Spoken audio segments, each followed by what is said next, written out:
Salut Internet, c'est VHS et on se retrouve pour un nouvel épisode de VCA Vidéo Créative, édition 3D dans Blender. Avant de commencer l'épisode, je vous rappelle de liker, commenter, partager et de cliquer sur la petite cloche. Si vous voulez m'encourager un petit peu plus, vous pouvez aussi donner sur Patreon. Sinon, vous pouvez toujours me rejoindre sur Twitch, YouTube, Facebook et Blue Sky. Les liens sont dans la description. Sur ce, place à l'épisode.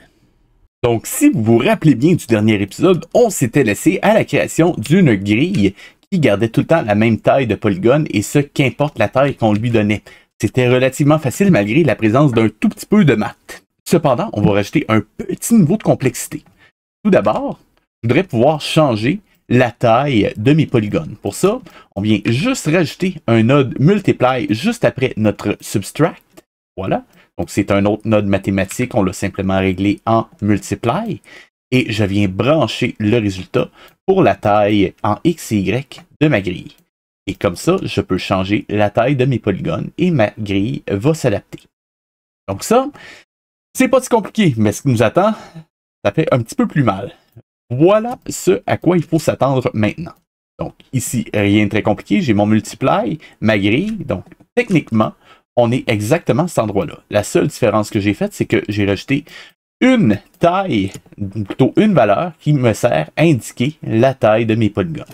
Pas trop compliqué. Cependant, on se rappelle que notre but, c'est de créer des Legos à partir de ça. On va donc devoir remplacer notre grille par d'autres géométries. Pour l'instant, juste pour faire simple, on va remplacer notre grille par des cubes. Et pour ça, on va avoir besoin d'un nouveau node qui s'appelle le Mesh to Point. Donc, juste après notre grille, on vient placer un Mesh to Point va transformer notre grille en une série de points flottants.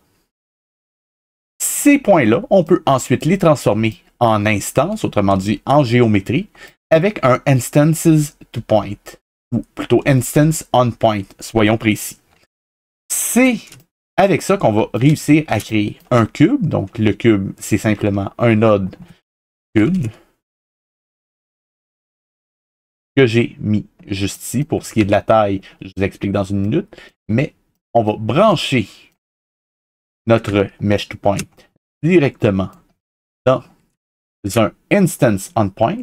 Et là, comme on n'a pas encore branché quoi que ce soit dans instance, il n'y a rien, évidemment. Et c'est à ce moment-là que si je viens brancher un cube, eh bien, je vais pouvoir réaliser l'apparition mystère de cube à la place de ma grille. Ça va relativement bien. Cependant, petit problème, si je change la taille de mes cell size ici, on voit que mes cubes, c'est 4, mais ils ne changent pas de taille. Donc, ce cell size-là, on doit donc le brancher également dans la taille de mon cube. Et à ce moment-là, eh bien, mon cube va s'adapter à la taille de ma grille, lui aussi. Donc, évidemment, comme je l'ai déjà fait, je vais juste rebrancher ça ici. Et on va pouvoir passer à la prochaine étape. Je le sais, la prochaine étape a l'air de faire très très peur, mais rassurez-vous, elle n'est pas si compliquée que ça, je vous le promets. Je vous explique.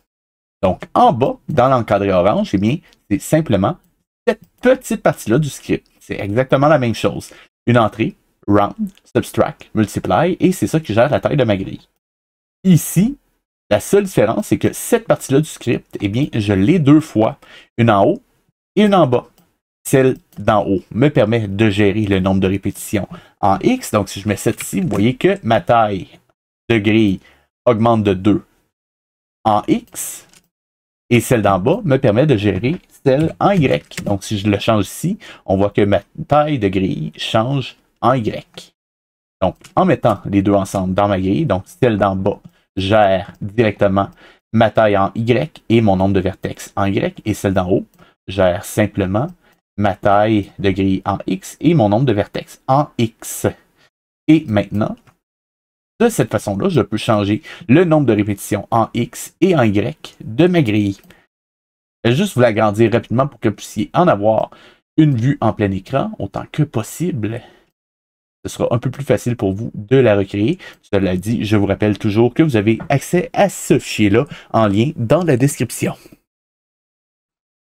Si jamais vous n'avez pas eu le temps de tout voir, rassurez-vous, vous avez toujours la possibilité de mettre la vidéo sur pause. Cela étant dit, la prochaine étape sera de diviser notre grille en différentes sections pour réussir à créer les différentes parties de notre bloc Lego. C'est ça qu'on va voir la semaine prochaine.